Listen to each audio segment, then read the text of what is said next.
ഓം ഹരിശ്രീ ഗണപതയേ നമ. അവിഘ്നമസ്തു. ഓം നമോ ഭഗവതേ വാസുദേവായ. ശ്രീകൃഷ്ണ പരമാത്മനേ നമ. ഓം ഗുരുബ്രഹ്മ ഗുരുർവിഷ്ണു ഗുരുർദേവോ മഹേശ്വര. ഗുരു സാക്ഷാത് പരബ്രഹ്മ തസ്മൈ ശ്രീ ഗുരവേ നമ. എല്ലാ ഭക്തമക്കൾക്കും എൻ്റെ വിനീതമായ പ്രണാമം. എല്ലാവർക്കും ഈശ്വര കൃപയും ശാന്തിയും സമാധാനവും ആയുരാരോഗ്യവും രോഗശാന്തി എല്ലാവിധ സുഖ സൗകര്യങ്ങളും എല്ലാ നന്മകളും ഉണ്ടാകണമെന്ന് പ്രാർത്ഥിക്കുന്നു. ഓം ലോക സമസ്ത സുഖിനോ ഭവന്തു. എല്ലാ മക്കളെയും ഭഗവാൻ അർപ്പിക്കുന്നു. നമുക്കിന്ന് ഭഗവാൻ അർജുനന് കൊടുക്കുന്ന ഉപദേശം, നമ്മളും അർജുനന്മാരാണ്. നമുക്കതാണ് ഭഗവാൻ അന്ന് കഷ്ടപ്പെട്ട് ഇത്രയെല്ലാം പറഞ്ഞത്. നമുക്കത് മനസ്സിലാക്കില്ലേ ഭഗവാൻ വിഷമിക്കത്തില്ലേ? നമ്മളെല്ലാം ഭഗവാന്റെ മക്കളല്ലേ? അപ്പോൾ നമ്മളിത് മനസ്സിലാക്കില്ലെങ്കിൽ ഭഗവാൻ അത്രമാത്രം വിഷമം ഉണ്ടാകും. അതുകൊണ്ട് നമ്മൾ അറിവിനനുസരിച്ച് നമുക്കത് മനസ്സിലാക്കണം. നമ്മൾ 4-ാം അധ്യായം ജ്ഞാനകർമ്മ സന്യാസ യോഗമാണ് അർജുനന് ഭഗവാൻ കൊടുക്കുന്ന ഉപദേശം. അത് അർജുനന് കൊടുക്കുന്നത് എന്തിനാണ്? നമുക്ക് ഈ ലോകത്ത് എല്ലാ ഭക്ത മക്കളും ഇത് മനസ്സിലാക്കി പോകാനാണ്. അപ്പോൾ നമ്മൾ വെറുതെ ഇരുന്നിട്ട് പറ്റുമോ? ഭഗവാനെ പ്രീതിപ്പെടുത്തണ്ടേ? ഭഗവാന് സങ്കടമല്ലേ ഇല്ലെങ്കിൽ? കാരണം രക്ഷകർത്താക്കൾക്ക് എന്ത് വിഷമമാണ് മക്കൾ എന്താ പാപത്തിലേക്ക് പോകുന്നത്, ഗുണങ്ങൾ അറിയാതെ നശിച്ചു പോകുന്നത് ഇഷ്ടപ്പെടൂ? നമുക്ക് ഇപ്പോൾ 5-6 മക്കളുണ്ടെങ്കിൽ 5 മക്കളിൽ 4 നന്മ ചെയ്ത് പോകുന്നത്, ഒരെണ്ണം തിരിഞ്ഞു പോയാൽ പാപിയായിട്ട് ദുഷ്കർമ്മം ചെയ്ത് നടന്നാൽ ആ അച്ഛനും അമ്മയും എന്ത് ചെയ്യും? അവനെ താലോലിക്കുമോ? അവൻ നന്നാക്കി എടുക്കത്തില്ലേ? നല്ല ശിക്ഷ കൊടുത്ത് നന്നാക്കി എടുക്കും. കാരണം ദണ്ണമുണ്ട്. ഈ ലോകത്ത് ഈ ദുഷ്ടനായാലും അത് സജ്ജനമായാലും ദുർജനമായാലും എല്ലാം ഭഗവാന്റെ മക്കൾ തന്നെയാണ്. ഒന്നുമില്ല ഭഗവാന്റെ അല്ലാതെ ഒന്നും തന്നെ ഇല്ല. പക്ഷേ തിന്മ പ്രവർത്തിക്കുന്നവരെ നന്നാക്കി എടുക്കുന്നത് പിതാവിൻ്റെയും മാതാവിൻ്റെയും കടമയാണ്. അതുകൊണ്ട് ഭഗവാൻ ഇവിടെ സഹികെട്ട് വരുമ്പോൾ അവതരിക്കുന്നു, നമ്മളെയൊക്കെ നന്നാക്കാൻ വേണ്ടി. വേണ്ടുന്ന ഉപദേശം നമ്മളെ ഭഗവാനോട് ചേർക്കാൻ വേണ്ടി. ഭഗവാൻ എന്താണോ അത് നമ്മൾ ആയിത്തീരുക എന്നതാണ്. അതായത് ബൈബിളിലും കിടപ്പുണ്ട്, ഞാൻ സൽഗുണപൂർണനായതുപോലെ നിങ്ങളും അങ്ങനെയാകുവിൻ. അതുപോലെ തന്നെയാണ് ഭഗവാൻ പിതാവായ ദൈവത്തിൻ്റെ പുത്രനായ യേശു കർത്താവ് എല്ലാ ശിഷ്യന്മാരും നിരത്തി ഇരുത്തിയിട്ട് അവരുടെ പാദം കഴുകി കാണിച്ചു. അപ്പോൾ എന്താ ഈ പാദം കഴുകുന്ന അവർ ചോദിക്കുമ്പോൾ ഇപ്പം ഇത് നമുക്ക് ആവശ്യം, നിങ്ങളും തമ്മിൽ ഇങ്ങനെ ചെയ്യുവിൻ എന്ന് പറഞ്ഞു കൊടുത്തു. കാരണം രക്ഷകർത്താക്കൾ കാണിച്ചു കൊടുത്തെങ്കിലേ മക്കൾ പഠിക്കൂ. അത് നമുക്കൊക്കെ ഇത് രക്ഷകർത്താക്കൾ പറഞ്ഞു തരാത്തതുകൊണ്ട് നമ്മളെല്ലാം ഇങ്ങനെ ആയിപ്പോയത്. അതുകൊണ്ട് നമ്മൾ ഇനി ഏതെങ്കിലും ഇത് പഠിക്കണം. ഇനി വരുന്ന തലമുറകളെങ്കിലും ഇതെല്ലാം നമ്മളിത് വയസ്സെന്നവർ പഠിച്ചിട്ട് വേണം കുട്ടികളെ പഠിപ്പിക്കാൻ. കുട്ടികളെ വീട്ടുകളിൽ പഠിപ്പിച്ചാൽ അവരാരും ഇങ്ങനെ വന്നത് ഇത് കേൾക്കത്തില്ല. അതുകൊണ്ട് ഇന്നത്തെ കുട്ടികൾ പറഞ്ഞാൽ കേൾക്കില്ല. അതുകൊണ്ട് നമ്മൾ രക്ഷകർത്താക്കൾ ഇതൊക്കെ മനസ്സിലാക്കിയിട്ട് അറിയാവുന്നവർക്ക് അറിയാം. ഞാൻ അറിയാത്ത മക്കളുടെ കാര്യമാണ് പറയുന്നത്. എല്ലാവരും ചേർത്ത് പറയുമല്ല, ഒരുപാട് നല്ല നല്ല മക്കളെ പഠിപ്പിക്കുന്ന രക്ഷകർത്താക്കളുണ്ട്. അത് എനിക്ക് അറിയാൻ കഴിഞ്ഞിട്ടല്ല. പക്ഷേ അങ്ങനെ അല്ലാത്ത എൻ്റെ അത്ര പോലും അല്ലെങ്കിൽ എന്നെ പോലെയൊക്കെ ഉള്ളവർക്ക് നമ്മളിത് വായിച്ച് ഞാനും ഇത് മനസ്സിലാക്കുന്നു, മക്കൾക്കും ഇത് പറഞ്ഞു തരുന്നു. അത്ര ഞാനും ഇത് മനസ്സിലാക്കി പഠിച്ചുകൊണ്ടിരിക്കുക. അതുകൊണ്ട് അത് നമുക്ക് എല്ലാവർക്കും ഞാൻ എങ്ങനെയാണെന്ന് അതുപോലെ ആവണമെന്നല്ല എൻ്റെ അർത്ഥം, എന്നെക്കാളും നന്നാവണമെന്നാണ് എൻ്റെ അർത്ഥം. അതുകൊണ്ട് എല്ലാ മക്കൾക്കും വേണ്ടി നമുക്കെന്ത് കഴിഞ്ഞ പ്രാവശ്യം ജ്ഞാനകർമ്മ സന്യാസ യോഗത്തിൻ്റെ 8-ാം ശ്ലോകം വരെ നമ്മൾ വായിച്ചു. അത് ഒടുക്കം നമ്മൾ എന്താ വായിച്ചത്? അതായത് ഭഗവാൻ അർജുനനോട് പറയുന്നത് നമ്മളോട് പറയുന്നത് തുല്യമാണ്. അല്ലയോ അർജുന, 7-ാമത്തെ ശ്ലോകത്തിൽ എപ്പോഴൊക്കെ ധർമ്മത്തിന് ക്ഷീണവും അധർമ്മത്തിന് ഉയർച്ചയും ഉണ്ടാകുന്നു, അധർമ്മത്തിന് അങ്ങ് പെരുകി ഉയർച്ച വരും, ധർമ്മം താഴേക്ക് പോകും. കാരണം ഒരുപാട് ദുഷ്ടന്മാർ കൂടും. അപ്പോൾ അധർമ്മം പെരുകുമ്പോൾ എന്ത് വരുന്ന സഹിക്കാൻ പറ്റത്തില്ല ഭഗവാന്. കാരണം സാധുക്കളായ ഭക്തന്മാരെല്ലാം ദ്രോഹം ചെയ്യല്ലേ ദുഷ്ടനായ മനുഷ്യർ. അതുകൊണ്ട് ഭഗവാൻ എന്ത് ചെയ്യുന്നു? അപ്പോൾ ഈ ക്ഷീണം സംഭവിക്കുമ്പോൾ, അത് അധർമ്മത്തിന് ഉയർച്ച വരുമ്പോൾ ധർമ്മത്തിന് ക്ഷീണം വരും, ധർമ്മം താഴേക്ക് പോകും, ഉയർച്ച കിട്ടും ദുഷ്ടരായ ജനങ്ങൾക്ക് അധർമ്മം പെരുകി കൊണ്ടുപോകും. അപ്പോഴാണ് ഭഗവാനുടെ ശരീരം അവലംബിക്കുന്നത്. അല്ലെങ്കിൽ ഭഗവാന് ശരീരമില്ല. പിതാവായ ദൈവത്തിന് അരൂപിയാണ്. പരമാത്മാവ് ചൈതന്യമൂർത്തി, സ്നേഹം, ആനന്ദ സ്വരൂപനാണ്. അത് സഹികെട്ട് വരുമ്പോഴാണ് ഇവിടെ രൂപം കൈക്കൊണ്ട് ഒരു നാമത്തോടുകൂടി ഒരു പേരോടുകൂടി ഇന്നടത്ത് പരമാത്മാവിനെ ഇവിടെ അവതരിച്ചു. അത് ഇന്ന പേര് ശ്രീരാമനെന്നോ കൃഷ്ണനെന്നോ അങ്ങനെ ഓരോ പേരുകളോടുകൂടി വരുന്നു, വാമനെന്നോ, ഇങ്ങനെയൊക്കെ ഓരോ കാര്യങ്ങൾക്ക് വേണ്ടിയാണ് ഭഗവാൻ അവിടെ അവതരിക്കുന്നത്. അതുകൊണ്ട് 8-ാമത്തിൽ എന്ത് പറയുന്നത്? അപ്പോൾ ശരീരം അവലംബിക്കുന്നത് എന്തിനാ? ഈ സാധുക്കളെ രക്ഷയ്ക്ക് വേണ്ടിയാണ്. അപ്പം നമ്മൾ മനസ്സിലാക്കണം, നമ്മളെ രക്ഷിക്കാൻ വേണ്ടിയാണ് ഭഗവാൻ എന്തെല്ലാം വിഷമങ്ങൾ അനുഭവിക്കുന്നത്. അതായത് പൊടി കുഞ്ഞായിരുന്നപ്പോൾ തന്നെ വിഷമുല ഭഗവാൻ കുടിക്കേണ്ടി വന്നു. അതുപോലെ പാലിലെ ആ വിഷം മൊത്തം നീക്കി മാറ്റിയൊക്കെ കളഞ്ഞെങ്കിലും അതെല്ലാം നാക്ക് വേണ്ടി ഭഗവാന് വെറുതെ ഇരുന്നുകൂടായിരുന്നു. സ്വന്തം മക്കള് അനുഭവിക്കുന്ന വിഷമം ഓർത്തിട്ട് ഒന്ന് ആലോചിച്ച് നോക്കണം. നമ്മൾ ചിന്തിക്കണം. ഭഗവാൻ ഇങ്ങനെ നമുക്ക് വേണ്ടി കഷ്ടപ്പെടുമ്പോൾ നമ്മൾ എന്ത് വേണം? നമ്മൾ നന്മയായിട്ട് വളരണ്ടേ? അപ്പം അതുപോലെ തന്നെ പെരുമ്പാമ്പിൻ്റെ വായിക്കാത്തവരെ കയറിപ്പോയില്ലേ വയറ്റിൽ? എന്തുമാത്രം ഒന്ന് ആലോചിച്ച് നോക്ക്. ഇതൊക്കെ എന്തിനു വേണ്ടിയാണ്? അങ്ങനെ ഓരോരോ കാര്യങ്ങളും. നദിയിൽ, കാളിന്തി നദിയിൽ കാളിയൻ ചുറ്റി വലഞ്ഞു.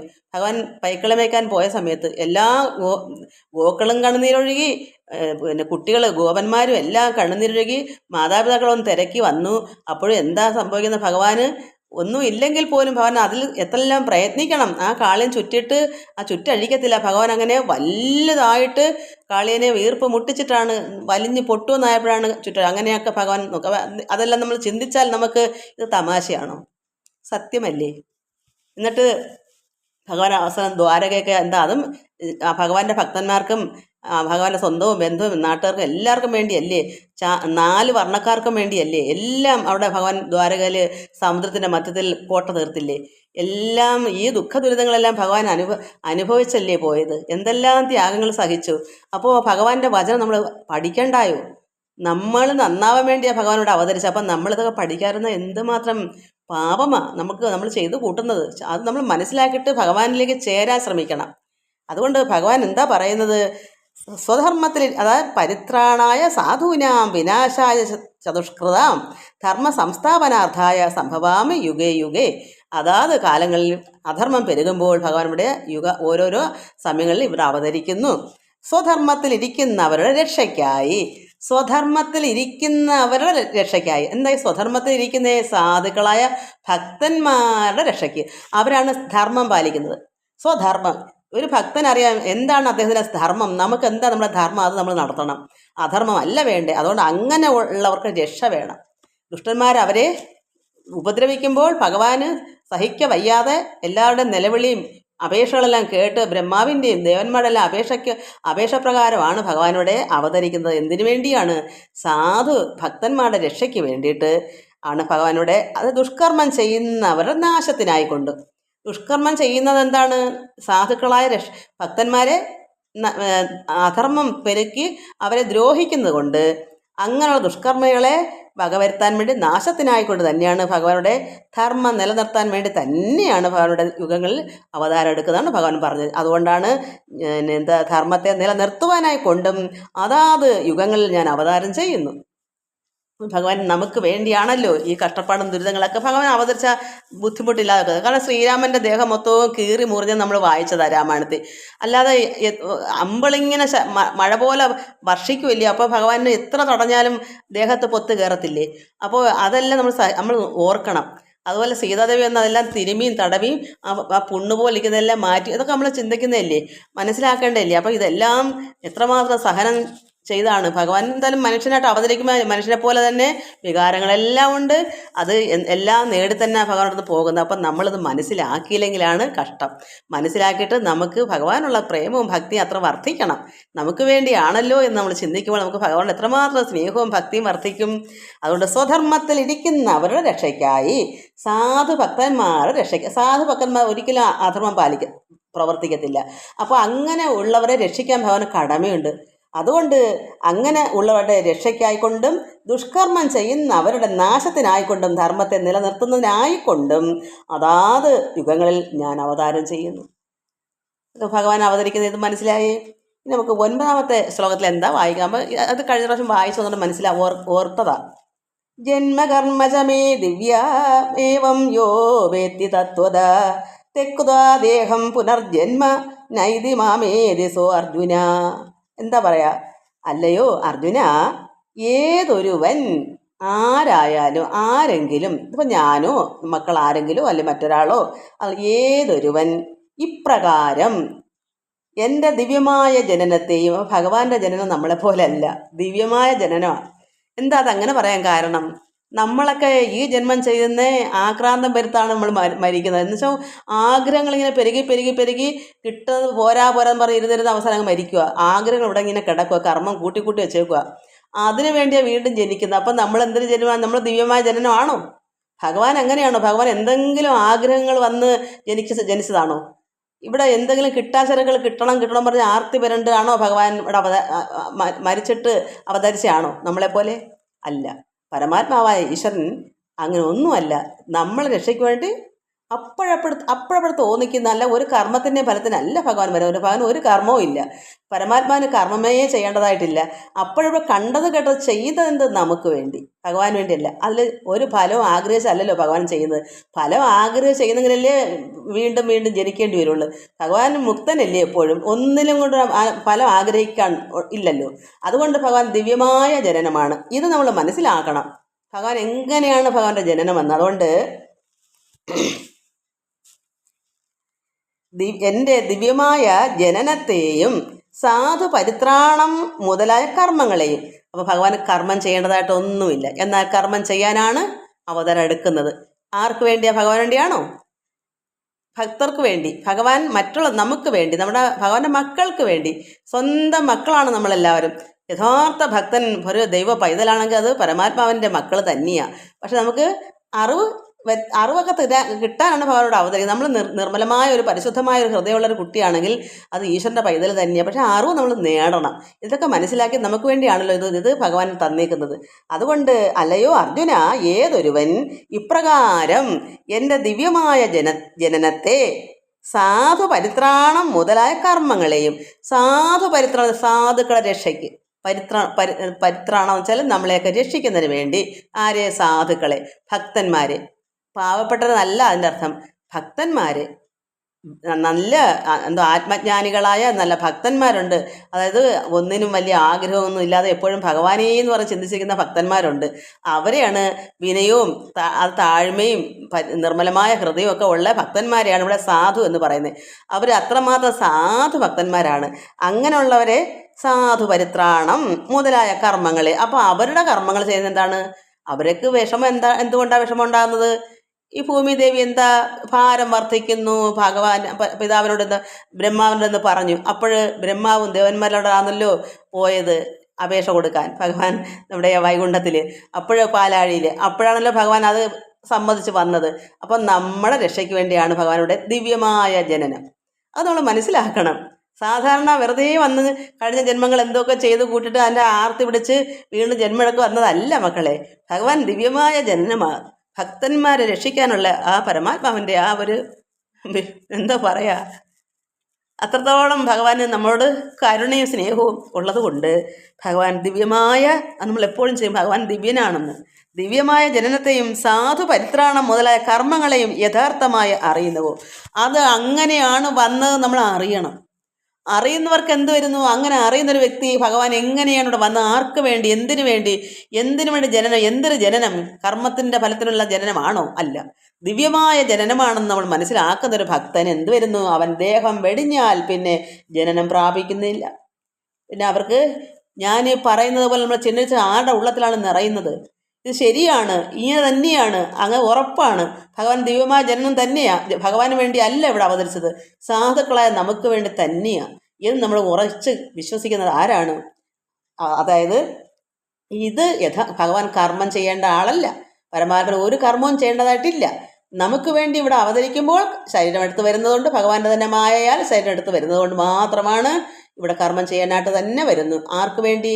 ഒരു ഫലത്തിനും വേണ്ടിയല്ല, ഒരാഗ്രഹത്തിനും വേണ്ടിയല്ല. ഭഗവാൻ ഒരാഗ്രഹവും ഇല്ല.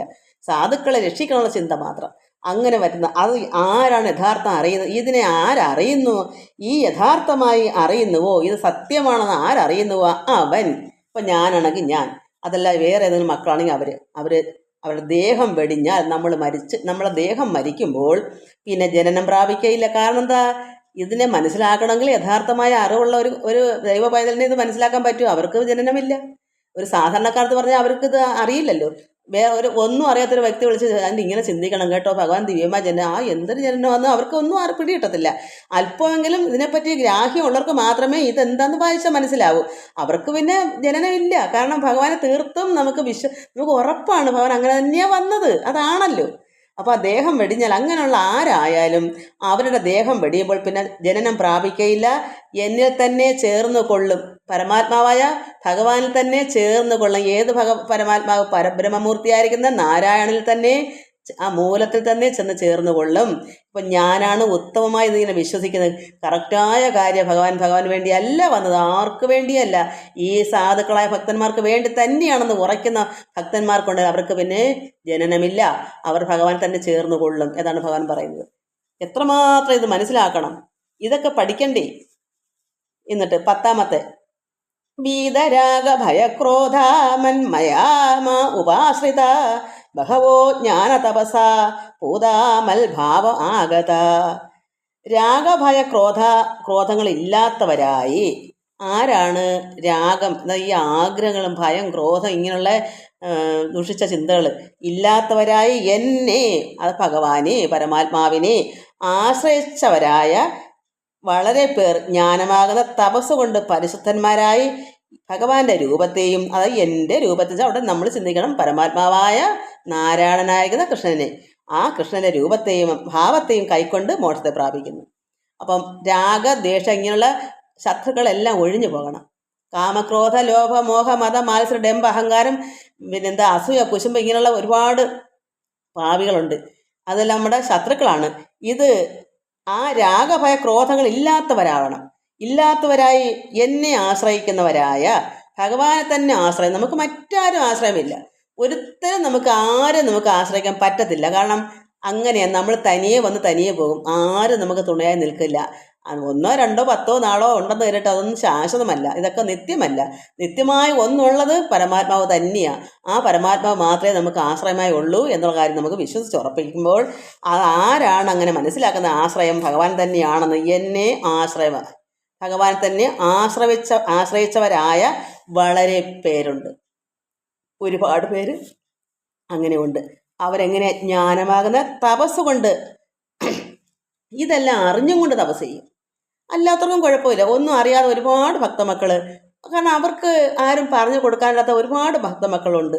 അവരൊക്കെ എത്രമാത്രം ഭഗവാൻ ചേർന്ന് പോകുന്നുണ്ട്. കാരണം അവരുടെ അത്രമാത്രം അവരുടെ വിനയവും സാധുത്വവും അവരുടെ ഭക്തിയും പരമാത്മയുടെ പ്രേമവും എല്ലാം വരുമ്പോൾ ഗോപസ്ത്രീകൾക്ക് ഇതൊക്കെ അറിഞ്ഞിട്ടാണോ ഭഗവാനിൽ ചേരുന്നത്? എത്ര ഗോപസ്ത്രീകളാണ് ഭഗവാനിൽ ചേരുന്നത്? എത്ര വൃക്ഷങ്ങൾ, എന്തെല്ലാം പിന്നെ മറ്റ് ഇഴ അങ്ങനെയുള്ള എല്ലാം ഭൂമിയിലുള്ള അങ്ങനെ ഭഗവാന് ചേരുന്ന, ഇപ്പോൾ പശുക്കൾ അങ്ങനെ ഭഗവാനെ എന്നുള്ള ചെന്ന് അങ്ങനെയുള്ളവരൊക്കെ ഭഗവാന് ചേരുന്നവരുണ്ട്. ഇതൊക്കെ പഠിക്കാതെയും ചേരുന്നുണ്ട്. പക്ഷെ ഇവിടെ ഇതിൽ പറഞ്ഞ വളരെ പേർ ജ്ഞാനമാകുന്ന തപസ് കൊണ്ട്, ഇതൊക്കെ മനസ്സിലാക്കിക്കൊണ്ട് ഇതിൽ തന്നെ ഇത് സത്യമാണെന്ന് കരുതി ഭഗവാനെ ധ്യാനിച്ച് അങ്ങനെ പരിശുദ്ധന്മാരാകുന്നു. അങ്ങനെ പരിശുദ്ധന്മാരായി എൻ്റെ രൂപത്തെ, അത് പരമാത്മാവിൻ്റെ രൂപം എന്തോ? പരമാത്മാ രൂപമില്ല. പക്ഷേ ഇവിടെ ശ്രീരാമനും ശ്രീകൃഷ്ണനും രൂപമായി വന്നു. അപ്പോൾ ആ രൂപത്തെ എന്തെങ്കിലും ഇവിടെ അവതരിച്ചിട്ടുണ്ടെങ്കിൽ അത് രൂപമാണല്ലോ. ആ രൂപത്തെയും ഭാവത്തെയും, ഭാവം എന്താണ്? ഭഗവാനിവിടെ വന്നപ്പോൾ ഭഗവാൻ എന്ത് ഭാവത്തിലാണ് വന്നേക്കുന്നേ? ഇപ്പം തന്നെ ഒരു ഉദാഹരണം പറയട്ടെ. കർത്താവായ യേശുദമനം ദൈവപുത്രനാണ്. ഈ പരമാത്മാവിൻ്റെ നമ്മൾ പരമാത്മാവെന്ന് ഓങ്കാരം എന്നൊക്കെ പറയുന്നത്, പക്ഷേ അവർ യഹോവ എന്ന് പറയുന്നു, അല്ലെങ്കിൽ അള്ളാഹു എന്നൊക്കെ പറയുന്നു. ഇതെല്ലാം ഈശ്വരൻ ഏകനാണ്. അപ്പോൾ ആ പുത്രൻ ദൈവപുത്രനാണ്. ആ ദൈവപുത്രൻ എന്താ ഭക്തന്മാരെ കാണിച്ചു കൊടുത്ത? ശിഷ്യന്മാരെ നിരത്തി അവരുടെ പാദം കഴുകി ഈ പുത്രൻ യേശു കർത്താവ്. അപ്പോൾ ഗുരു, ഇത് അവർക്ക് വിഷമം. അപ്പോൾ നിങ്ങളും തമ്മിൽ ഇങ്ങനെ ചെയ്യുവിൻ. അപ്പോഴെന്താ? ഭഗവാൻ യേശു കർത്താവ് കാണിച്ചു കൊടുക്കുന്നത് പോലെ ഭക്തരായ ശിഷ്യന്മാർ അത് ചെയ്യണം. അപ്പോൾ ആ ഭാവം മതി. അതുപോലെ ഭഗവാനോട് എന്താ ചെയ്യുക? ധർമ്മം. അധർമ്മത്തെ, നമുക്ക് അധർമ്മം പാടില്ല. ഭഗവാൻ അധർമ്മികളെ നശിപ്പിക്കാൻ വന്നപ്പോൾ നമ്മൾ എന്ത് പഠിക്കണം? ഭഗവാന്റെ ഭാവം എന്താണ്? നന്മ, എല്ലാവരുടെ സ്നേഹം, വിനയം, താഴ്മ, അധർമ്മം പാലിക്കാത്ത ധർമ്മത്തെ നിലനിർത്തുക. ഭഗവാൻ വന്നത് അധർമ്മികളെ നശിപ്പിക്കും. പക്ഷെ നമുക്ക് അങ്ങനെ പറഞ്ഞിട്ടില്ല. നമ്മൾ സാധാരണ മനുഷ്യരാണ്. നമുക്ക് ന്യായവും നീതിയും ധർമ്മവും നിലനിന്ന് പോകണം. ഈശ്വരനെ അറിയണം. സഹജീവികളോടും ഈ ലോകത്തുള്ള എല്ലാവരോടും നമ്മളെ തന്നെ കാണണം. നാം എങ്ങനെയാണ്? ഞാനായവൻ എന്നിലുണ്ടെങ്കിൽ ആ ഞാൻ തന്നെയാണ് എല്ലാ ജീവനിലും എന്ന് നമ്മൾ കാണണം. ഭഗവാൻ അങ്ങനെയാണ്. ഭഗവാൻ അങ്ങനെയാകേണ്ട ആ ഭാവം നമുക്കും വേണമെന്ന് പറയുന്നത്. അപ്പോൾ ഭഗവാൻ അങ്ങനെ നമുക്ക് അറിയാം, ഈ സാധുക്കളുടെ രക്ഷയ്ക്കായിട്ട് അവതരിച്ചു. കൂടാതെ തന്നെ പരമാത്മാവായ ഈശ്വരൻ സർവ്വപേർക്കും മഴയും വെയിലും നദിയിലെ വെള്ളവും വായുവും എല്ലാം നീചനെന്നോ നല്ലവനെന്നോ ഒന്നും ചിന്തിക്കാതെ ഏത് ജീവജാലങ്ങൾക്കും ഒന്നുപോലെ ഇതെല്ലാം കൊടുക്കുമ്പോൾ അവിടെ എന്തെങ്കിലും പക്ഷാഭേദമുണ്ടോ? അപ്പം നമ്മളും ഇതൊക്കെ ആ ഭാവം നമുക്കും വേണം. എല്ലാം നാമായി തന്നെ കാണണം. നമ്മളെ എല്ലാം ഒന്നാണ്, ഏകമാണ്. മമത പാടില്ല. ഇത് എൻ്റെ നിൻ്റെ ഉള്ള ചിന്ത വേണ്ട. ഭഗവാൻ അതുണ്ടെങ്കിൽ ഭഗവാൻ എല്ലാവരും ഇങ്ങനെ ഈ സാധുക്കളെ രക്ഷിക്കാൻ വരുമോ? ഭഗവാൻ എൻ്റെ ദ്വാരകയിൽ ആരെങ്കിലും ഉണ്ടോ അവരെ രക്ഷിക്കുക എന്ന് ഭഗവാനുണ്ടോ? ഭഗവാൻ സമുദ്രത്തിൻ്റെ മധ്യത്തിൽ കോട്ട നിർവ്വ സർവ്വെണ്ണത്തിനെയും അവിടേക്ക് കടത്തി വിട്ടു. അല്ല എൻ്റെ ഭാര്യയെ എൻ്റെ മക്കളെ മാത്രമല്ല കൊണ്ടുപോയത്. അവിടെ ആരൊക്കെ ഉണ്ടായിരുന്നോ, എന്ത് ജീവജാലങ്ങളുണ്ടായിരുന്നോ എല്ലാം അവിടെ കൊണ്ടുപോയി. ഭഗവാന്റെ യോഗ വൈഭവം കൊണ്ട് സർവ്വതും വിചാരിച്ചപ്പോൾ അവിടെ നിന്ന് ചെന്ന് അവിടെ നടത്തിക്കൊണ്ടോ വണ്ടിയിലൊന്നും അല്ല പോയത്. ഭഗവാന്റെ അത്രമാത്രം മഹാവൈഭവമാണ് ഭഗവാന്റെ യോഗവൈഭവം. ഭഗവാന്റെ ആ ഒരു യോഗം അങ്ങനത്തുള്ള അത് അത്ഭുതങ്ങൾ സിദ്ധി ഇതുകൊണ്ട് ഭഗവാൻ അവിടെ വിചാരിക്കുമ്പോൾ അതവിടെ സംഭവിക്കും. അങ്ങനെയാണ്. അപ്പോൾ അവിടെ നിങ്ങൾ പക്ഷഭേദം കാണിച്ചോ? അപ്പം നമ്മൾ അതുപോലെ ആ ഭാവം നമുക്കും വേണമെന്നാണ് ഭഗവാൻ പറയുന്നത്. അതുകൊണ്ട് രാഗഭയ ക്രോധങ്ങളില്ലാത്തവരാകണം. നമുക്ക് ആരോടും കുശുമ്പോ അസൂയോ ആരോടും ക്രോധമോ വൈരാഗ്യമോ ഒന്നും പാടില്ല. നിർമ്മലമായ ഹൃദയത്തോടെ ഒരു സാധു ഭക്തനായി പരമാത്മാവിനെ ലയിച്ചും കൊണ്ട് അത് ഭഗവാനെ എന്നെ തന്നെ ആശ്രയിക്കുന്നവരായ ഭഗവാൻ പരമാത്മാവായ ഈശ്വരനെ തന്നെ നമുക്ക് ആശ്രയം. അങ്ങനെ വളരെ പേര് ജ്ഞാനമാകുന്ന തപസ് കൊണ്ട് പരിശുദ്ധന്മാരാകുന്നു. അതിങ്ങനെ ഇനി ഉള്ളവരും അന്ന് ഭഗവാൻ ഉള്ളപ്പോൾ അങ്ങനെ ഉണ്ടെങ്കിൽ ഈ പോകെ ഇനി നമ്മളെ വരും തലമുറകളും നമ്മൾ പറഞ്ഞു വിട്ടിട്ട് വേണം മറ്റുള്ളവർ നന്നാവാൻ. ഇതൊക്കെ ഓരോരുത്തർക്ക് അറിവ് കൊടുക്കാതെ എങ്ങനെ അറിയാൻ പറ്റും? ജനിച്ചു വരുമ്പോഴേ നമ്മൾ അസൂയം കുശുമ്പ പഠിപ്പിച്ച് വെക്കുന്നതെന്ന് കുഞ്ഞുങ്ങളെ ഭൂമിയിലിട്ട് വന്ന് വീണ് 1, 2 വയസ്സുകൊണ്ട് കഴിയുമ്പോഴേ കുറേ വേണ്ടാത്തതെല്ലാം പഠിച്ചു വെക്കുക. എന്താ മുതിർന്നവരെ എന്തൊക്കെ അവരുടെ കൊഞ്ഞൽ കാണാനും അവരുടെ ചിരിയും ഒക്കെ കാണാൻ നമ്മൾ എന്ത് കോലവും കാണിക്കും. അവരുടെ ഉള്ളത്തിൽ അതെല്ലാം അങ്ങ് പതിയും. അവർ ധരിക്കുന്നത് നമ്മൾ ധരിക്കും കുഞ്ഞല്ലേ ഇതൊക്കെ കാട്ടിക്കൂട്ടി എല്ലൊക്കെ പറയുകയൊക്കെ ചെയ്യുമ്പോഴത്തേക്ക് ഇത് പക്ഷെ അതങ്ങനല്ല. അതൊക്കെ പഠിച്ചു വരുമ്പം കുട്ടികളുടെ ഉള്ളിൽ കിട്ടിയൊന്നും പോകത്തില്ല. നമ്മൾ തമാശ പറയുന്നതൊക്കെ അവർ കാര്യത്തിലെടുത്ത് അതങ്ങ് പഠിച്ചു വയ്ക്കും. നമ്മൾ ധരിക്കും കുഞ്ഞല്ലേ അവരെന്തോന്നോ പറഞ്ഞോട്ടെ. നമ്മളത് നമ്മുടെ വായിൽ നിന്ന് തെറ്റ് വീണാൽ അവരത് നന്നായി പഠിച്ചെടുക്കും. അങ്ങനെയാണ് കുട്ടികളെല്ലാം പാഴിപ്പോകുന്നത്. അപ്പോൾ അവരുടെ ഉള്ളത്തിലും ഇതുപോലെ ഒന്നിനൊന്ന് കൊടുക്കാതെ എടുക്കാതെ അങ്ങോട്ട് കിടക്കുക നമ്മൾ അങ്ങനെ കാണിക്കും. കുഞ്ഞുങ്ങളുടെ മനസ്സിലും കുശുമ്പ് കയറിയത് അല്ല. കുട്ടികൾ ആരും ജനിക്കുമ്പോഴേ പന്നലല്ല, നല്ലവർ തന്നെയാണ്. രക്ഷകർത്താക്കളോ അല്ലെ മറ്റുള്ളവരോ കാണിച്ച് കൊടുക്കുന്ന കണ്ടാണ് കുട്ടികൾ വളർന്നു വരുന്നത്. അത് മാറത്തില്ല പിന്നെ. അതുകൊണ്ട് ഭഗവാൻ തന്നെ ആശ്രയിച്ചവരായ വളരെ പേർ ജ്ഞാനമാകുന്ന തപസ് കൊണ്ട് പരിശുദ്ധന്മാരായി എൻ്റെ രൂപത്തെയും ഭാവത്തെയും കൈക്കൊണ്ട് മോക്ഷത്തെ പ്രാപിക്കുന്നു. ഭഗവാന്റെ രൂപവും ഭാവവും നമ്മൾ കൈക്കൊണ്ട് ഭഗവാന്റെ രൂപം എന്താണ്? ഭഗവാന്റെ രൂപം എന്താ? ആ ഭഗവാന്റെ രൂപം നമുക്ക് ആഭരണങ്ങൾ വേണമെന്നല്ല. എന്താണ് ഒരു ഭഗവാന്റെ മനസ്സിൽ ആ രൂപത്തിൽ എന്താ നമ്മൾ ഉൾക്കൊള്ളുന്നത് നന്മ, അത് നമ്മൾ മനസ്സിലാക്കുക. എന്തൊക്കെയാണ് ഭഗവാനോട് വന്നത്, എന്തൊക്കെ നമ്മൾ എല്ലാം വായിക്കുമ്പോൾ ഭഗവാൻ അങ്ങനെ ചെയ്തു ഇങ്ങനെ ചെയ്തു ഇത് തന്ന് അത് തന്ന് ഇതൊക്കെ നമ്മൾ ചിന്തിച്ചിട്ട് ആ ഭാവം നമ്മളെ ഉള്ളത്തിൽ വരുമ്പോൾ നമ്മളും ഭഗവാനെ പോലെ ആകും. നമ്മളും സാക്ഷാൽ പരമാത്മാവിനെ പോലെ അത് മൂർത്തിയായ ആ ഈശ്വരൻ എങ്ങനെയാണോ ആ ഗുണങ്ങളെല്ലാം നമ്മളിൽ വരുമ്പോൾ നമ്മളും ഭാവന ചെയ്യും. ഭഗവാൻ ഇങ്ങനെയൊക്കെ ആയിരുന്നു കൃഷ്ണൻ അവതരിച്ചപ്പോൾ ശ്രീരാമൻ അവതരിച്ചപ്പോൾ അത് നമ്മുടെ ഉള്ളത്തിലും ആ ഭാവന വന്നാൽ നമ്മളും അങ്ങനെ തന്നെയാണ്. പിന്നെ നമ്മളൊരു കൊച്ചു കൃഷ്ണനാ, പിന്നെ അല്ലെ ഒരു കൃഷ്ണിയാ, ഒരു പെണ്ണാണെങ്കിൽ ഒരു കൃഷ്ണിയാ. അപ്പോൾ അതാണ് ഭഗവാൻ ആഗ്രഹിക്കുന്നത്. എൻ്റെ രൂപത്തെയും ഭാവത്തെയും കൈക്കൊണ്ട് എന്തുവരും മോക്ഷത്തെ പ്രാപിക്കും. അപ്പം നമ്മളും ധർമ്മത്തെ നിലനിർത്തണം. ഭഗവാൻ അതാണ് ആവശ്യം. എല്ലാവരും നന്മ ചെയ്യുന്നവരായിരിക്കണം. എല്ലാവരോടും സ്നേഹവും വിനയവും ദയവും കാരുണ്യമൊക്കെ ഉണ്ടാകണം. ഇതൊക്കെയാണ് ഭഗവാന്റെ ഭാവങ്ങൾ. അത് നമുക്കും വേണം. അതുപോലെ തന്നെയാണ് മറ്റുള്ളവരോട് കാണുന്ന കരുണകൾ. ഏത് ജീവജാലങ്ങളെയും ഒന്നായി തന്നെ നാം തന്നെയാണെന്ന് കാണണം. അങ്ങനെ കാണുമ്പോഴാണ് നമുക്ക് ഭഗവാന്റെ കൃപ ഇങ്ങോട്ട് വരുന്നത്. അത് അല്ലെങ്കിൽ നമ്മൾ ഇതൊന്നും അറിയാതെ നമ്മൾക്ക് തന്നെ സ്വന്തം കാര്യം ചിന്താവാന്ന് പറഞ്ഞാൽ എന്ത് വരും? ഭഗവാൻ ഒരു ഇഷ്ടവും വരത്തില്ല. എല്ലാവരോടും ഒന്നുപോലെയുള്ള സ്നേഹവും എല്ലാം അത് ഈശ്വരൻ എങ്ങനെയാണ് അത് തന്നെ നമ്മൾ ഭാഗത്ത് ഉടനീളം അങ്ങനെ അതിൽ വായിച്ചത്. ഉദ്ധവർക്ക് കൊടുക്കുന്ന ഉപദേശങ്ങൾ, അർജുനന് കൊടുക്കുന്ന ഉപദേശങ്ങൾ, ഇതൊക്കെ ആ ഉപദേശം നമുക്ക് തരുന്നതാണ്. നമ്മൾ പഠിക്കണം. അപ്പോൾ അങ്ങനെ വരും നമ്മളും പരിശുദ്ധരായിട്ട് ഭഗവാന്റെ രൂപവും ഭാവവും നമുക്കും ഉണ്ടാകും. അപ്പം നമ്മൾ ഇവിടെ പോകും, പരമാത്മാവിൽ ലയിക്കും, മോക്ഷത്തെ പ്രാപിക്കുന്ന ഭഗവാൻ പറയുന്നത്. നമുക്ക് 11ാമത്തെ ശ്ലോകം കൂടെ വായിക്കാം.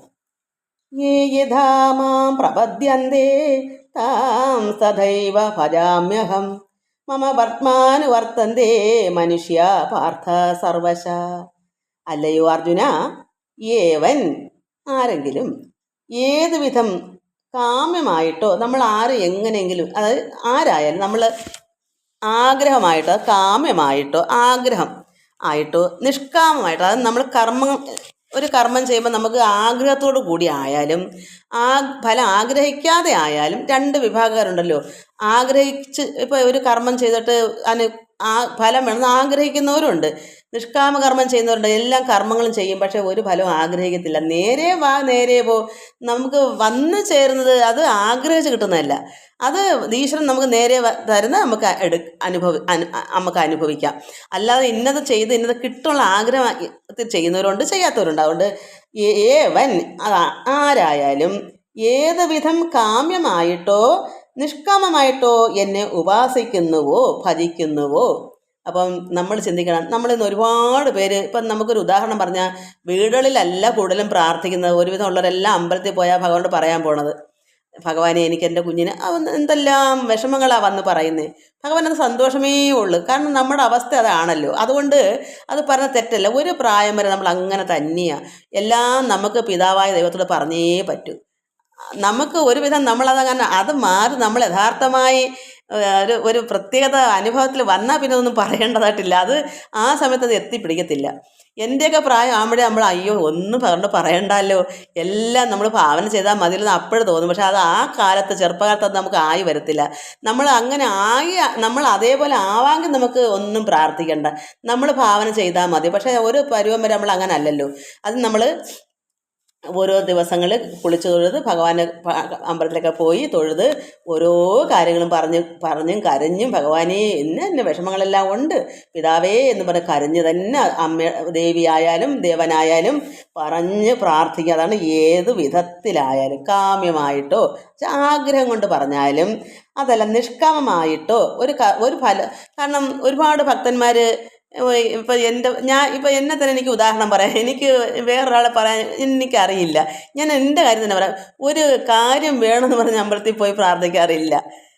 അമ്പലത്തിൽ പോയിട്ടുണ്ട്, ഇഷ്ടംപോലെ പോയി അവിടെ പോയിരിക്കും. ഒരു നേരമെങ്കിലും ഞാൻ ഈ വൃശ്ചിക മാസമൊക്കെ വരുമ്പോൾ ഒരാണ്ടി ഒരു ദിവസമെങ്കിലും പോകും.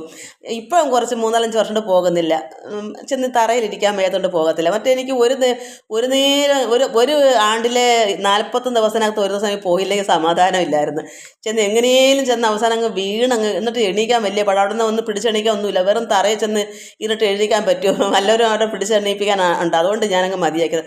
ഒരു വട്ടമെങ്കിൽ പോയി ഭജന ഈ വായിച്ചില്ല ഭയങ്കര, ഈ ഭാഗവത് പാരായണം വായിച്ചില്ല ഭയങ്കര വിഷമോ.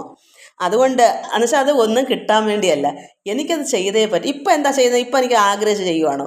ഒരാഗ്രഹവും ഉണ്ടായിട്ടല്ലല്ലോ. ഭഗവാന്റെ കർമ്മം എന്ന് വെച്ചാൽ ഇത് ഈ കാര്യങ്ങൾ ഭഗവാൻ കൊടുക്കേണ്ട കാര്യങ്ങൾ എന്നിൽ കൂടെ ഞാൻ എൻ്റെ അറിവനുസരിച്ച് കൊടുക്കുന്നു. എനിക്ക് അറിവില്ലെന്ന് ഭഗവാൻ അറിയാം, പക്ഷെ ഉള്ളതിനെ എനിക്ക് പങ്കുവച്ച് കൊടുക്കാൻ അങ്ങ് താല്പര്യമാണ്. അതുപോലെ അന്ന് എനിക്ക് ഒന്നും വേണ്ടിയിട്ടല്ല, എനിക്ക് ഒരു നേരം ചെന്ന് വായിച്ചാൽ എനിക്ക് താല്പര്യക്കേടാണ്. ഭഗവാന്റെ മുന്നിൽ നിന്ന് അല്പം വായിക്കണമെന്ന് ഭയങ്കര ആഗ്രഹം. അന്ന് അത് ആഗ്രഹം തന്നെ, വായിക്കാനുള്ള ആഗ്രഹം, ഒന്നും വേണ്ടിയിട്ടല്ല. അവിടെ ഞാൻ ഒന്നും പോയി എനിക്ക് ഭഗവാനെ അത് വേണം ഇതൊന്നും പറഞ്ഞിട്ടേ ഇല്ല. ചിലപ്പോൾ ഭഗവാനെ കാണുമ്പോൾ വിഗ്രഹത്തിലോട് നോക്കി ചിലപ്പോൾ കണ്ണുനീർ ഒഴുകുന്നിരിക്കും. എൻ്റെ പിതാവാണല്ലോ, നല്ല സന്തോഷം കൊണ്ട് കണ്ണുനീർ ഒഴുകും. ഇങ്ങനെയൊക്കെ ഉള്ളു, അല്ല ഒന്നും എനിക്ക് പറഞ്ഞ് അങ്ങനെയില്ല. പക്ഷേ ഇന്ന് നമ്മൾ ചിന്തിക്കണം, അതെന്താണെന്നങ്ങനെ ചെയ്ത കാര്യം എനിക്ക് ജന്മന വേണ്ടുന്നതെല്ലാം ഉണ്ട്, ഒന്നും ചോദിക്കേണ്ടതായിട്ട് ഇല്ലാത്തത് കൊണ്ടാണ്. എനിക്ക് എൻ്റെ മനസ്സിനെല്ലാം തൃപ്തികരം, പിന്നെ എന്തിനു ചോദിക്കണം? വേണ്ടുന്ന അപ്പോഴപ്പോഴും വേണ്ടുന്നതൊക്കെ വന്നുകൊണ്ടേ ഇരിക്കുന്നു. ഞാൻ ഇന്നത്തേക്ക് വേണമെങ്കിൽ എന്നേ ഉണ്ടായി വരുന്നു, പിന്നെ നമുക്ക് ചോദിക്കേണ്ട കാര്യമുണ്ടോ? അത് തീരുമ്പം ചോദിച്ചാൽ മതി, തീരുമ്പം അടുത്ത വന്നുകൊണ്ടിരിക്കുന്നത്. പിന്നെ നമുക്ക് ഇന്നും അങ്ങനെയാണ്, ഒന്നിനൊരു മുട്ട് എനിക്കില്ല, പിന്നെ ഞാൻ എന്തിനാ ചോദിക്കുന്നേ?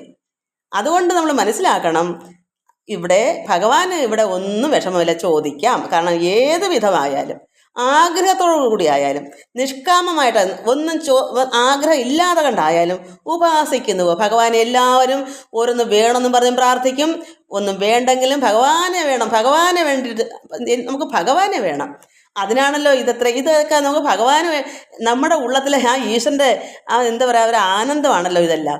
ആനന്ദത്തിന് വേണ്ടിയിട്ടാണ് ഇതിപ്പോൾ ചെയ്യുന്നത്. അപ്പോൾ ആ ഒരു ആനന്ദ നിർവൃതിക്ക് വേണ്ടിയിട്ട് ചെയ്യാം. വെറുതെ വീട്ടിനകത്ത് മൂലയിൽ ഇങ്ങനെ ഇതിട്ട് എന്താ കാര്യം?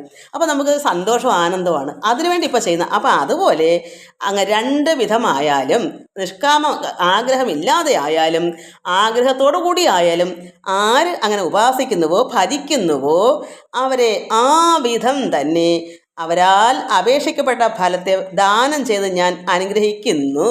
ഭഗവാനപ്പോൾ നമുക്ക് ഭഗവാനെ കൃഷ്ണ അല്ലെങ്കിൽ നാരായണ അല്ലെങ്കിൽ അമ്മേ ദേവി അല്ലെങ്കിൽ ഗണപതി ഭഗവാനെ ഏത് ദേവനെ ആയാലും എല്ലാം പരമാത്മാവ് തന്നെയാണ്. ഇന്ന ഒരു അമ്പലത്തിലാണ് സാധാരണ എല്ലാവരും പോയി പ്രാർത്ഥിക്കാറുള്ളത്. വീട്ടിലിരുന്ന് പ്രാർത്ഥന ചുരുക്കം പേരാണ്. ഒരുവിധമൊക്കെ ഇതൊക്കെ ആയി വരുമ്പോഴാണ് പിന്നെ എല്ലാവരും അവൻ്റെ ഉള്ളിൽ തന്നെ കാണുന്നത്. ഭഗവാനെ ഉള്ളിൽ കണ്ടാൽ പിന്നെ ഇതൊന്നും അവിടെ പോയി പറഞ്ഞതില്ല, ഇവിടെ തന്നെ ഇരുന്ന് നമുക്ക് വേണമെങ്കിൽ പറയുകയോ എടുക്കുകയോ ഒക്കെ ചെയ്യാം. അപ്പം ഞാൻ ചെയ്യുന്നത് പോലെ. അപ്പോൾ ഭഗവാൻ പറയുന്നു, അങ്ങനെ വന്നാലും അങ്ങനെ എന്നെ ഭജിക്കുന്നുവോ ഉപാസിക്കുന്നുവോ അവന് അപേക്ഷിക്കപ്പെട്ട എന്താണ് അപേക്ഷിച്ചത്? ഭഗവാനെ എൻ്റെ കുഞ്ഞിന് ജോലി വേണം, അല്ലെങ്കിൽ എനിക്ക് വീട് വേണം, അല്ലെങ്കിൽ ഇന്നത് വേണം, അല്ലെങ്കിൽ മറ്റെന്തെങ്കിലും വേണം, അല്ലെങ്കിൽ ഒരു കുഞ്ഞിനെ കല്യാണം, ഇങ്ങനെ അപേക്ഷിക്കുന്ന എന്താണ്? അപേക്ഷ കൊടുക്കുന്നതേ നമ്മുടെ ആഗ്രഹങ്ങളെ അത് ചെയ്ത് ആ ഫലത്തെ ഭഗവാൻ എന്ത് ദാനം ചെയ്ത് ഞാൻ അനുഗ്രഹിക്കുന്നു. അപ്പോൾ ഭഗവാന് എന്തെങ്കിലും പക്ഷാഭേദം ഉണ്ടോ? നമ്മുടെ ആഗ്രഹങ്ങൾ പറഞ്ഞാലും ഭഗവാനെ അല്ലയോ ഭജിക്കുന്നത്, വേറെ ആരെയല്ലല്ലോ. ഭഗവാൻ്റെ അടുക്കല്ല പിന്നെ മറ്റെവിടെയാ പോകണ്ടേ? മക്കള് ഭഗവാനോട് ചോദിക്കാൻ മക്കൾക്ക് അറിവില്ലാത്ത കുഞ്ഞുങ്ങൾ ഭഗവാനെ വേണമെന്നല്ല, ഭഗവാനെ എനിക്ക് ഇന്നത് വേണമെന്ന് പറയാം. ഈ ലോകത്ത് എന്താ ആവശ്യങ്ങൾ അതാ പറയുന്നത്, അല്ല എനിക്ക് ഭഗവാനെ വേണമെന്ന് പറയാനായില്ല. അതൊരു 50 വയസ്സൊക്കെ ആയിട്ട് അവർക്ക് അങ്ങനെ ആവാൻ പറ്റും. അതിനുമുമ്പ് ഇതാ ചോദിക്കുക, എനിക്ക് ഭഗവാനെ എനിക്കൊരു കുഞ്ഞിനെ വേണം, എനിക്കല്ലേ എൻ്റെ വിവാഹം നടക്കണം, അല്ലെങ്കിൽ എനിക്ക് ഇന്നത് വേണം. ഇത് പറയാൻ തന്നെ പിതാവിൻ്റെ പോകണം. അതിനെന്താ കുറച്ചിൽ അച്ഛൻ്റെ അമ്മയടുത്ത് വേണ്ടേ പോയി പറയാൻ? അതുകൊണ്ട് ഭഗവാൻ അത് സന്തോഷമാണ്. ഭഗവാൻ പറയുന്നു, അങ്ങനെ ആഗ്രഹമുണ്ടായിട്ടായാലും ആഗ്രഹം ഇല്ലാതായാലും ആരെന്താണ് ആഗ്രഹിക്കുന്നത്, ഫലം എന്താണ് അപേക്ഷിക്കുന്നത്, അത് ആ ഫലം ദാനം ചെയ്ത് ഞാൻ അനുഗ്രഹിക്കുന്നു എന്ന്. അപ്പോൾ എന്തെങ്കിലും ഭയക്കണം, ഏത് രൂപത്തിലായാലും ഭഗവാനെ ഭജിക്കുകയല്ലേ, അല്ല ഭഗവാനെ ഭജിക്കാതിരിക്കുമല്ലോ, ചോദിക്കുകയല്ലേ, അപേക്ഷ കൊടുക്കുമല്ലേ. ഭഗവാനെ എനിക്ക് അല്ല പിതാവായ ദൈവമേ എനിക്ക് ഇന്നത് വേണമെന്ന് നമ്മൾ അപേക്ഷിക്കുമല്ലേ. അതുകൊണ്ട് എന്തുകൊണ്ടെന്നാൽ എല്ലാ മനുഷ്യരും എൻ്റെ ഭജന മാർഗത്തെ എല്ലാ വിധത്തിലും അനുസരിക്കുന്നു.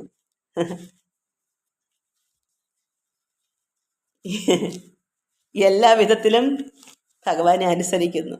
ആഗ്രഹം കൊണ്ടായാലും ഭഗവാനെയാണ് പോയി പ്രാർത്ഥിക്കുന്നത്. എന്നാൽ ഒരുപാട് പേർക്കത് അറിയില്ല. അവർ മൂഢാത്മാക്കളായി വീട്ടുകളിൽ തന്നെ ഞാൻ തിന്നും കുടിച്ച് മൃഗങ്ങളെ അവർ അമ്പലത്തിൽ പോലെ പോകത്തുമില്ല, ഭജിക്കത്തുമില്ല, വേണമെന്ന് പ്രാർത്ഥിക്കത്തുമില്ല, അറിയത്തുമില്ല, എങ്ങനെ പ്രാർത്ഥിക്കണമെന്ന് അറിയില്ല. അവരിങ്ങനെ നേരം വെളുക്കുന്നു, എന്തെങ്കിലും ജോലി ചെയ്യുന്നു, അതിൻ്റെ ഫലം കിട്ടുന്നു, അതുകൊണ്ടൊന്ന് വീട് അന്വേഷിക്കുന്നു, മക്കളെ നോക്കുന്നു, ഇങ്ങനെ അങ്ങനെയുണ്ട് ഒരുപാട് പേര്. അവരൊന്നും പ്രാർത്ഥിക്കുന്നുമില്ല, വന്നണക്ക് ജീവിച്ചു പോകുന്നു. ചിലപ്പോൾ എന്തെങ്കിലും പറഞ്ഞാലും ആരോട്ടും അറിയുന്നില്ല. എന്നാൽ ചില ഭക്തന്മാർ ആഗ്രഹങ്ങൾ പറയും. എന്താണ് അപേക്ഷ? അത് ഭഗവാൻ ദാനം ചെയ്യുന്നു. ആരെന്ത് ഭക്തൻ എന്നെ ഭജിക്കുമല്ലയോ എന്നാ ചോദിച്ചാൽ, ആരായാലും എന്നെ ഭജിച്ചാണല്ലോ, എന്നെ ഭജിക്കുവാണല്ലോ. ഏത് രീതിയിലായാലും, ആഗ്രഹം കൊണ്ടായാലും നിഷ്കാമഫലം, അത് ആഗ്രഹം ഇല്ലാതായാലും ഭഗവാനെയല്ലയോ എന്നെയല്ലയോ ഭജനമാർഗത്തെ എന്നെയല്ലയോ ഭജിക്കുക ആഗ്രഹിക്കുന്ന. അപ്പോൾ എല്ലാ മനുഷ്യരും എൻ്റെ ഭജനമാർഗത്തെ ഭഗവാന്റെ ഭജനമാർഗ്ഗമാണ് അവർ സ്വീകരിക്കുന്നത്. അപ്പോൾ അവർക്ക് എല്ലാ വിധത്തിലും ഭഗവാൻ അങ്ങനെയുള്ളവർ അനുസരിക്കുന്നു. ഇതുപോലെ ഭജിച്ചും കൊണ്ട് ചോദിക്കുന്നു, ഭഗവാനെ എനിക്കത് വേണം, ഭഗവാനെ എനിക്ക് ചിലർ ഇങ്ങനെയല്ല, ചിലർ അത് ചെയ്യാൻ അതൊരിക്കലും ഭഗവാന് കൈക്കൂലി കൊടുത്തിട്ട് അതെനിക്ക് ഒരിക്കലും അത് ചേർച്ചയില്ല. എനിക്കത് ചിന്തിക്കാൻ പോലും, എൻ്റെ അമ്മയുടെ അച്ഛൻ്റെയും കയ്യിൽ നിന്ന് അമ്മ എനിക്ക് ഇന്നത് പറഞ്ഞു ഞാൻ അമ്മയ്ക്ക് കൈക്കൂലി തരാമെന്ന് പറയാനകത്ത് എത്രമാത്രം എനിക്കത് ഓർക്കാൻ പോലും വയ്യ മക്കളെ. എൻ്റെ അമ്മയ്ക്കും അച്ഛനും അച്ഛൻ എനിക്ക് ഇന്നതാണെങ്കിൽ ഞാൻ അച്ഛന് ഇന്നത് തരാം എന്ന് പറയേണ്ട കാര്യം ഗതികേടല്ലേ? അതും അങ്ങനെ പറയാമോ? അത് അറിവില്ലായ്മയല്ലേ? എൻ്റെ മനസ്സിൽ അങ്ങനെ തോന്നുന്നത്. എൻ്റെ അമ്മയടുത്തോ എൻ്റെ അച്ഛനടുത്തോ കയ്യിലുള്ളത് എന്തെങ്കിലും എനിക്ക് ചോദിച്ച് വാങ്ങിക്കണമെങ്കിൽ ഞാൻ അച്ഛന് ഞാൻ കൂലി തന്നിട്ട് എനിക്കൊരു കാര്യം അങ്ങനെ അറിയത്തില്ല. നിർബന്ധം പിടിച്ച് ചോദിച്ച് വാങ്ങിക്കാം. അച്ഛന് തന്നേ പറ്റൂ, അമ്മയെങ്കിൽ തന്നേ പറ്റൂ. അത് ഒരു ന്യായം. കരഞ്ഞ് വിളിച്ചൊക്കെ മേടിക്കാം. അതുപോലെ തന്നെയാണ് നമ്മൾ പരമാത്മാനടുക്കൽ, ഈശ്വരടുക്കൽ, നമുക്കുള്ള ഉള്ളത്തിൽ കണ്ടില്ലാത്ത ഈശ്വരനെ ഒരു വിഗ്രഹത്തിൽ, ഒരു അമ്പലത്തിൽ പോയി അവിടെയാണ് നമ്മുടെ ഈശ്വരൻ എന്ന് കരുതിയാണല്ലോ എല്ലാവരും അവിടേക്ക് പോകുന്നത്. നമ്മുടെ ഉള്ളത്തിലുള്ളതെന്ന് അറിയുന്നില്ലല്ലോ. അപ്പോൾ അവിടെ പോയി ഭഗവാനെ എൻ്റെ വീട്ടിൽ ഇന്ന ദുരിതങ്ങളും ദുഃഖങ്ങളാണ് എന്ന് പറഞ്ഞ് ഭഗവാനുടെ അഭയം പറയുന്നതിന് തെറ്റെന്താണ്? അതുകൊണ്ട് ഭഗവാൻ പറഞ്ഞ ഭജനമാർഗം ആ വഴി ഭജിക്കുമല്ലയോ. അപ്പോൾ അവർക്ക് മക്കളാ, ഉള്ളവരും കാണും, ഇല്ലാത്തവർ ചോദിക്കുന്നു. അതിനെന്താ തെറ്റ്? അപ്പോൾ ചോദിച്ച് വാങ്ങിക്കണം. ഭഗവാനെ യഥാർത്ഥമായി അറിഞ്ഞ് ഒരു ദൈവ പൈതലായി കഴിഞ്ഞാൽ പിന്നെ ചോദിക്കേണ്ട കാര്യമില്ല. നമ്മൾ ഇതൊക്കെ മനസ്സിലാക്കിയിട്ട് നാം തന്നെയാണ്, നമ്മുടെ ഉള്ളത്തിൽ തന്നെ ഇരിക്കുന്ന പരമാത്മാവ് നാം തന്നെയാണെന്ന് കണ്ടെത്തുമ്പോൾ നമ്മളവിടെ ദൈവ പൈതലായി മാറി. അവർക്കൊരു നമ്മൾക്ക് അങ്ങനെ ഒന്നും വേണ്ടതായിട്ട് വരത്തില്ല. അത് വേണമെങ്കിൽ തന്നെ നമ്മളെ ഉള്ളത്തിൽ നിന്ന് ഭാവന ചെയ്താൽ മതി, അത് സംഭവിക്കും. അങ്ങനെ ആയിക്കഴിഞ്ഞാൽ അതുവരെ നമ്മൾ പരമാത്മാവിൻ്റെ ചോദിക്കുക, അത് വാങ്ങിക്കുക, ഭജിക്കുക, എപ്പോഴും പ്രാർത്ഥിക്കുക. ഇതൊക്കെയാണ് ഒരു മനുഷ്യന് വേണ്ടത്. അത് ഭഗവാൻ ഇതൊക്കെ മനസ്സിലാക്കുമ്പോൾ നമുക്ക് ആനന്ദം ഉണ്ടാകും. എന്തും ചോദിക്കുന്നതിന് ഇപ്പം എനിക്കൊന്നും ഇല്ലെങ്കിൽ എനിക്കും ചോദിക്കാം. എനിക്ക് എൻ്റെ ഭഗവാൻ എനിക്ക് ചോദിക്കേണ്ടതായിട്ട് ഇതുവരെ ഇല്ല. എല്ലാം മുന്നേ മുന്നേ എൻ്റെ മക്കളിൽ കൂടെ ആയാലും എങ്ങനെ എനിക്ക് മുന്നേ മുന്നേ എന്തും നടത്തി തരുന്നതുകൊണ്ട് ഒന്നിനും ഒരു ആവശ്യം ഇല്ലാത്തതുകൊണ്ട് എനിക്കിതാണ് ആവശ്യം. ഇതൊക്കെയാണ് എനിക്കിത് എൻ്റെ മനസ്സിലേക്ക് ഇതിലൂടെ എനിക്ക് അറിവ് കിട്ടിയാൽ കൊള്ളാമെന്നുണ്ട്. എനിക്ക് അറിവ് കിട്ടിയാൽ എനിക്ക് അത്രയും മക്കൾക്കൂടെ തരാമല്ലോ, അതെനിക്കിഷ്ടമാണ്. അല്ലാതെ എനിക്ക് ഒന്നും വേണമെന്നില്ല. ഇത് മറ്റുള്ളവർക്ക് കൊടുക്കാനും ഒരു വെമ്പല, അത്രയേ ഉള്ളൂ. അത് അതൊരാഗ്രഹമല്ല. അത് ഇന്ന് എത്രത്തോളം ഉണ്ട് അത് കൊടുക്കുക. നാളെ എന്നുള്ളത് എൻ്റെ കയ്യിലില്ല. നാളത്തെ കാര്യം നാളെ നേരം വിളിക്കുമ്പോൾ അത് കൊടുക്കുക. ഞാൻ ആഗ്രഹം വെച്ചിരിക്കാൻ പറ്റത്തില്ല. കാരണം എൻ്റെ സമയങ്ങളൊക്കെ കഴിഞ്ഞു. എനിക്ക് നാളെ ഇത്ര കൊടുക്കണം, അങ്ങനെ ചിന്ത എനിക്ക് ഒരിക്കലും അങ്ങനെ ആർത്തി എനിക്കില്ല. ഉള്ളത് എന്താ വെച്ചാൽ അപ്പോഴാണ്. ഇപ്പം ഇന്ന് എൻ്റെ കയ്യിൽ എന്താ ഒരാൾ വിശന്ന് വന്ന് അല്പം ആഹാരമുണ്ടോ അത് കൊടുക്കുക. നാളെ അത് കൊടുക്കാൻ ചിന്തിക്കേണ്ട കാര്യം എന്താണ്? നമ്മൾ അവിടെ വരെയൊക്കെ അതൊക്കെ പണ്ടായിരുന്നു, ഒരു ചെറുപ്പത്തിലായിരുന്നു. ഇപ്പം ഇനി അതിൻ്റെ ആവശ്യമില്ല. ഒരു കർമ്മവും ചെയ്യേണ്ടതായിട്ടില്ല. പരമാത്മാവ് എന്താണ്? അത് തന്നെ നമ്മൾ. പരമാത്മാവിന് ഒരു കർമ്മം ചെയ്യേണ്ടതായിട്ടില്ല. ഭഗവാൻ അവിടെ അവതരിക്കുന്നത് സാധുക്കളെ രക്ഷയ്ക്ക് വേണ്ടിയിട്ട് അവതരിക്കുന്നു. അത് ഭഗവാന്റെ ആഗ്രഹങ്ങളല്ല. ഭഗവാൻ ഒരു ആഗ്രഹവും വെച്ച് നമ്മളെപ്പോലെ മനുഷ്യരെ പോലെ ആഗ്രഹിച്ച് മരിച്ചിട്ട് ജനിച്ചതല്ല. ദിവ്യമായ ജനനം അവതരിച്ചതാണ്, ദിവ്യം. കാരണം എന്താ? മറ്റുള്ളവർക്ക് വേണ്ടി അവതാരം എടുത്തതാണ്, ദിവ്യമായ അവതാരം. അല്ലാതെ ഒരു ആഗ്രഹത്തിന് വേണ്ടി അല്ല പരബ്രഹ്മം. അതുകൊണ്ട് നമ്മളും ഇതുപോലെ എല്ലാത്തിൽ നിന്നും വിരമിച്ച് സർവ്വത്തിൽ നിന്നും വിടുതൽ വാങ്ങിച്ച് എല്ലാത്തിനും ത്യജിച്ച് ഈശ്വരൻ തന്നെ ഇരിക്കുന്ന ഒരു വ്യക്തിക്ക് ഈ ഒരു കാര്യം പോലും നാളെ ഇത് ഞാൻ ചെയ്യണം എന്നുള്ള ചിന്ത പോലും നമ്മുടെ ഉള്ളിൽ വന്നു. വെറുതെ ഒന്നും ചിലപ്പോൾ ഓർക്കാതെ അങ്ങ് പറയും. ആഗ്രഹം ഉണ്ടായിട്ടില്ല, ഇതിൻ്റെ ബാക്കി നമുക്ക് നാളെ ചെയ്യാം എന്ന് പറയും, അത്രയേ ഉള്ളൂ. അതൊന്നും വലിയ കാര്യം. അത് ഉള്ളിൽ തട്ടി പറയുന്നതല്ല. ഉള്ളിൽ തട്ടി പറയുന്നെങ്കിൽ മനസ്സ് ഉള്ളിൽ തട്ടി നാളെ എനിക്ക് നേരം വെളുത്ത് കിട്ടേ പറ്റൂ, അങ്ങനെ ഉള്ളിൽ തട്ടി വന്നെങ്കിൽ അത് ആഗ്രഹമായിട്ട് വരത്തുള്ളൂ. അത് ഫലമായി വരും. ഇത് നമ്മൾ അങ്ങനെ ഓർത്തല്ല പറയാം, മക്കളെ ഇത്രയും നമുക്കിത് പഠിക്കാം, നാളെ ഇതിൻ്റെ ബാക്കി നമുക്ക് നാളെ പറയാം എന്ന് പറയുന്നത് അതൊരു ആഗ്രഹത്തിലല്ല അത് പറയാം. അത്രയേ ഉള്ളൂ. നമ്മളെല്ലാവരും അങ്ങനെ ആയിത്തീരണം. എല്ലാത്തിൽ നിന്നും വിടുതൽ പ്രാപിച്ചേ നമുക്ക് മുക്തനാവാൻ പറ്റും.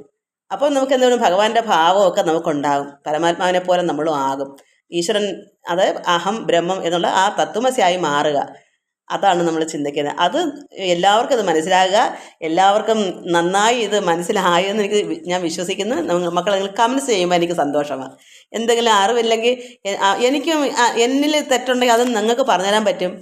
എനിക്ക് വേണ്ടുന്ന അങ്ങോട്ട് അങ്ങനെ നമ്മൾക്ക് സന്തോഷമെടുത്ത് തമ്മിൽ കർത്താവ് പറഞ്ഞത് എന്താണ്?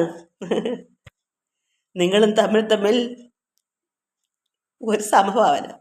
ആരും വലിയവരുമല്ല, ആരും ചെറിയവരുമല്ല. നമ്മളെല്ലാം തുല്യരാണ്. ഭഗവാന്റെ മുമ്പിൽ ആരും വലിയതല്ല മക്കളെ. ഇവിടെ എല്ലാവരും പരമാത്മാവ് തന്നെയാണ്. നമ്മളെല്ലാം ഒന്നേർ കാണുന്ന പിതാവ്, ആ ഗുരു നമ്മുടെ ഉള്ളത്തിലുണ്ട്. നമ്മളെല്ലാവരും സമക്കാരാകും, ഒരേ സമദൃഷ്ടി.